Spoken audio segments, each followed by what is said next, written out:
காலையிலேயே கேஸ் முடிஞ்சிருச்சுங்க. இடையில இந்த பொங்கல் வந்ததே மறந்துட்டேன். டீ மட்டும் தான் வச்சு குடிச்சோம். அதுக்கப்புறம் சாப்பாடு செய்யறதுங்காட்டி கேஸ் முடிஞ்சதுனால நான் வெளிய சாப்பாடு வச்சுட்டேன். இந்த செடி வந்து தேள் கொடுக்கு செடி அப்படின்னு சொல்லுவாங்க. இந்த இலையும், அந்த காயும், பூவும் அப்படிதான் இருக்கும். பூ வந்து வெள்ளை நிறத்துல இருக்கும். இது ஒரு மூலிகை வகை சார்ந்த செடி. காலையிலேயே ஒரு 8 மணிக்கு வேலைக்கு வந்தா தான் ஒரு 3 டன்னாவது கிழங்கு அனுப்ப முடியும். அது ஒரு 4 மணிக்குள்ளேயே அனுப்பணும்னு சொல்லிட்டாங்க. இங்கிருந்து லாங்ல போறதுனால கொஞ்சம் குயிக்கா அனுப்பணுங்கிறதுனால 2 வயல் வெட்டுறதுக்கு வந்தோம். ஒரு வயல் வெட்டி முடிச்சதுனால ஒரு வயல்லயே 3 டன் கிழங்கு கிடைச்சதுனால சரி போதுன்னு சொல்லிட்டு நாளைக்கு வெட்டிக்கலாம் அப்படின்னு சொல்லி விட்டுட்டேங்க. நாங்கள் மூட்டை சாக்கு தைச்சு பிடிச்சி அது உடனே அவங்களுக்கு தூக்கி தூக்கி விட்டுட்டோம். ஒரு வயல் தூரம் தள்ளி தூக்கிட்டு போனதுனால கொஞ்சம் லேட் ஆயிடுச்சு.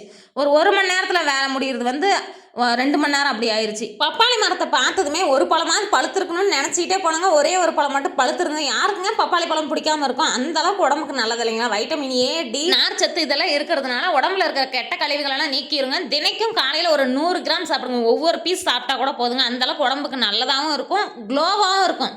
சில பேர் அதை யூஸ் பண்ணி பார்த்தவங்களுக்கு அதோட பெனிஃபிட்ஸ் நல்லாவே தெரியும். அது வந்து ஃபேஸ் கூட க்ளோவாக காமிக்கும். ஆனால் தினைக்கும் சாப்பிடணுமே, தினைக்கும் கிடைக்காது இல்லைங்களா? மார்க்கெட் சைட்லேயும் கடைகள்லையும் நிறைய வித்துட்டு இருப்பாங்க. அதெல்லாம் வாங்கி கண்டிப்பாக சாப்பிடுங்க. வாரத்துக்கு ஒரு 2 பழம் வாங்கினா கூட போதுங்க. இவ்வளோ வேலையிலையும் அவங்க ஜாலியாக பேசிட்டு கலாய்ச்சிட்டு விளாண்டுட்டு இருக்கிறாங்க.